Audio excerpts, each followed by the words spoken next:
ഇന്ന് അമേരിക്കൻ ഐക്യനാടിൻ്റെ ചരിത്ര വഴികളിൽ കൂടിയുള്ള ഒരു യാത്രയാണ്. അമേരിക്കൻ ഭൂഖണ്ഡത്തിൻ്റെ കണ്ടെത്തലും കുടിയേറ്റവും. സ്പാനിഷ് ഗവൺമെൻറ്റിന് കീഴിൽ കപ്പിത്താനായി സേവനമനുഷ്ഠിച്ചു പോന്ന ക്രിസ്റ്റഫർ കൊളംബസ് 1492 ഒക്ടോബർ ഇപ്പോഴത്തെ ഹമാസ് ദ്വീപിൻ്റെ ഒരു ചെറിയ തുരുത്തിൽ കപ്പലിറങ്ങി. അമേരിക്കൻ ഐക്യനാടിൻ്റെ ചരിത്രം സമാരംഭിക്കുന്നത് അന്നു മുതൽക്കാണ്. ചെമ്പൻ എറിക് എന്നൊരാളുടെ നേതൃത്വത്തിൽ ഒരു സംഘം ആൾക്കാർ 10-ാം ശതകത്തിലോ 11-ാം ശതകത്തിലോ വടക്കൻ അമേരിക്കയിൽ ചെന്നിറങ്ങിയതായി ചരിത്രകാരന്മാർ അഭിപ്രായപ്പെടുന്നുണ്ട്. എന്തായാലും അമേരിക്കയുടെ വാതിൽ യൂറോപ്യന്മാർക്കായി തുറക്കപ്പെട്ടത് കൊളംബസിൻ്റെ കണ്ടുപിടുത്തത്തോടു കൂടിയാണ്. അമേരിക്കയിലെ ആദിമ നിവാസികൾ തവിട്ടു നിറമുള്ള ഒരു കൂട്ടം ആൾക്കാരായിരുന്നു. തങ്ങൾ കണ്ടെത്തിയത് ഇന്ത്യൻ തീരങ്ങളുടെ അടുത്തുള്ള ഏതോ കരയാണെന്നായിരുന്നു കൊളംബസിൻ്റെയും അനന്തരഗാമികളുടെയും വിശ്വാസം. അതിനാലാണ് അമേരിക്കയിലെ ആദിമ നിവാസികൾക്ക് റെഡ് ഇന്ത്യൻസ് എന്ന പേര് വന്നത്. മെക്സിക്കോ, പെറു എന്നീ പ്രദേശങ്ങളടങ്ങുന്ന മധ്യ-ദക്ഷിണ അമേരിക്കയിലെ റെഡ് ഇന്ത്യൻ ജനത ദേവാലയങ്ങളും ഭവനങ്ങളും കൊട്ടാരങ്ങളും ഒക്കെയായി ഒരു സാംസ്കാരിക ജീവിതമാണ് നയിച്ചിരുന്നത്. എന്നാൽ ഇന്നത്തെ US ഉൾപ്പെടുന്ന വടക്കേ അമേരിക്കയിലെ റെഡ് ഇന്ത്യൻ ജനത കുറെ കൂടി പ്രാകൃതമായ ജീവിതമാണ് നയിച്ചു പോകുന്നത്. സ്ഥിരവാസ കേന്ദ്രങ്ങൾ വളരെ കുറവ്. അവർ പ്രധാനമായും നായാട്ട് നടത്തിയാണ് ജീവിച്ചു പോകുന്നത്. അമേരിക്കയുടെ കണ്ടുപിടുത്തത്തോടെ കോളനിവൽക്കരണവും ആരംഭിച്ചു. സ്പെയിൻകാരും പുറകെ ഫ്രഞ്ചുകാരും അവർക്ക് പുറകെ ബ്രിട്ടീഷുകാരും കിഴക്കൻ പ്രദേശങ്ങളിൽ കോളനികൾ സ്ഥാപിച്ചു.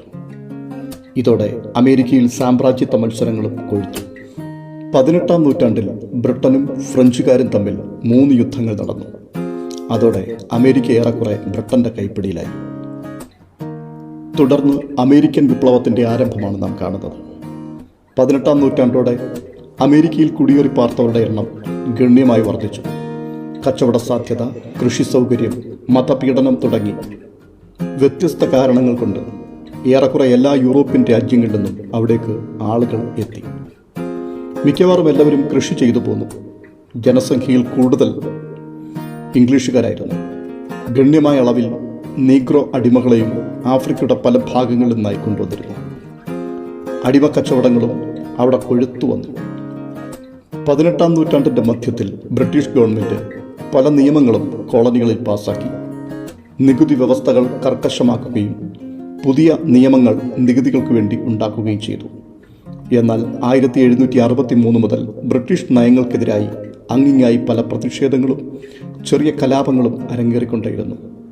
ചിലത് ഒത്തുതീർപ്പിലെത്തിക്കുകയും ചിലത് അടിച്ചമർത്തപ്പെടുകയും ചെയ്തു.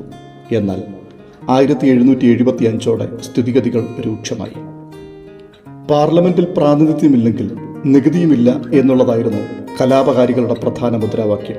ബ്രിട്ടീഷ് നിയമങ്ങളെ കാറ്റിൽ പറത്തി കോളനികൾ എല്ലായിടത്തും കലാപക്കൊടി പാറിച്ചു.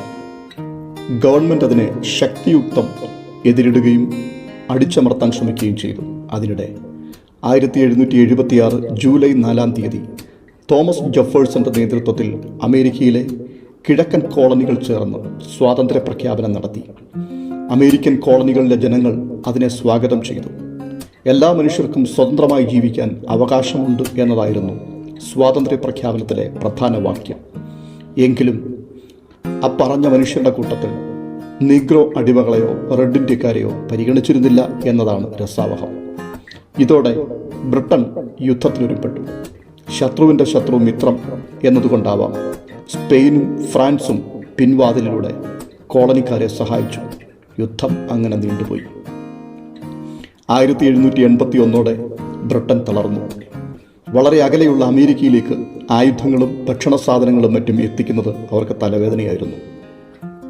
ഒടുവിൽ 1783 13 അമേരിക്കൻ കോളനികളുടെ സ്വാതന്ത്ര്യം ബ്രിട്ടനിൽ അംഗീകരിക്കേണ്ടി വന്നു. അതോടെ അവർ ഭരണഘടനയുടെ നിർമ്മാണത്തിലേക്ക് തിരിഞ്ഞു. കോളനികൾ തമ്മിൽ പല പ്രശ്നങ്ങളും ഉണ്ടായിരുന്നു. അതിനാൽ സ്റ്റേറ്റുകൾക്ക് കൂടുതൽ സ്വാതന്ത്ര്യം നൽകുന്ന ഒരു ഭരണഘടന 1788 ജൂണിൽ അംഗീകരിക്കപ്പെട്ടു. 1789 April 30 George Washington United States എന്ന ജനാധിപത്യ രാജ്യത്തിൻ്റെ പ്രഥമ പ്രസിഡന്റായി ചുമതലയേറ്റു. US അതിൻ്റെ പ്രയാണം ആരംഭിച്ചു. കൃഷിയായിരുന്നു പ്രധാനമായും ഉണ്ടായിരുന്നതെങ്കിലും അവിടങ്ങളിലായി ഈ കാലയളവിൽ ചെറിയ വ്യവസായം തലപൊക്കി തുടങ്ങി.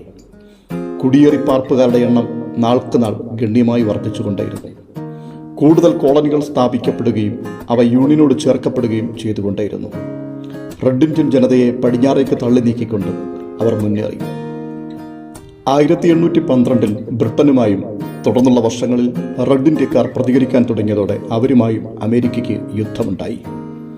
യൂണിയൻ കൂടുതൽ പടിഞ്ഞാറേക്ക് തുടർന്ന് വികസിക്കുന്നതാണ് നാം കാണുന്നത്.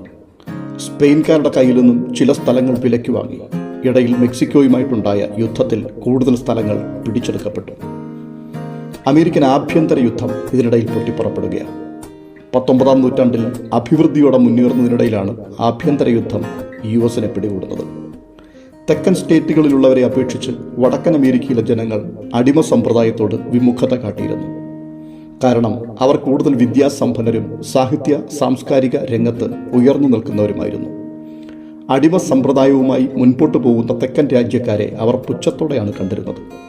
എന്നാൽ തെക്കൻ ദേശക്കാരാവട്ടെ അടിമ സമ്പ്രദായത്തെ അവരുടെ ജീവിത വ്യവസ്ഥതയുടെ ഒരു ഭാഗമായിട്ടാണ് കണ്ടത്. കരിമ്പ്, പരുത്തി തുടങ്ങി അവരുടെ കൃഷിയിടങ്ങളിൽ അവർക്ക് പകലന്തിയോളം അധ്വാനിക്കുന്ന അടിമകളെ ആവശ്യമുണ്ടായിരുന്നു. 18-ാം നൂറ്റാണ്ടിൻ്റെ രണ്ടാം പകുതിയിൽ തന്നെ അമേരിക്കയിൽ ക്വാക്കർമാർ എന്നൊരു വിഭാഗം ആളുകൾ അടിമ സമ്പ്രദായത്തിനെതിരെ പോരാട്ടം തുടങ്ങിയിരുന്നു. ഇതിൻ്റെ ഫലമായി 1808 യുഎസിൽ അടിമകളെ ഇറക്കുമതി ചെയ്യുന്നത് നിരോധിച്ചു. പല വടക്കൻ സ്റ്റേറ്റുകളും അടിമ സമ്പ്രദായം നിരോധിച്ചു. എങ്കിലും തെക്കൻ സ്റ്റേറ്റുകൾ അവ തുടർന്നുകൊണ്ടേയിരുന്നു. യുഎസിൻ്റെ തെക്കും വടക്കും വ്യത്യസ്ത സാംസ്കാരിക ജീവിത വീക്ഷണങ്ങളോടെ ജനങ്ങൾ ജീവിച്ചു പോരുകയാണ്. 1860 എബ്രഹാം ലിങ്കൻ പ്രസിഡന്റായി. അദ്ദേഹം അടിമ വ്യവസ്ഥിതിക്കെതിരായിരുന്നു. അധികാരത്തിലേറിയതോടെ പുതുതായി യൂണിയനിൽ ചേരുന്ന സ്റ്റേറ്റുകളിൽ അടിമ വ്യവസ്ഥ പാടില്ല എന്ന നിയമം കൊണ്ടുവന്നു. ഇത് തെക്കൻ സ്റ്റേറ്റുകളെ ചൊടിപ്പിച്ചു. 1861 ഫെബ്രുവരിയിൽ തെക്കുള്ള അടിമ വ്യവസ്ഥാവാദികളായ 7 സ്റ്റേറ്റുകൾ യുണൈറ്റഡ് സ്റ്റേറ്റ്സിൽ നിന്നും വിട്ടുപോന്നു.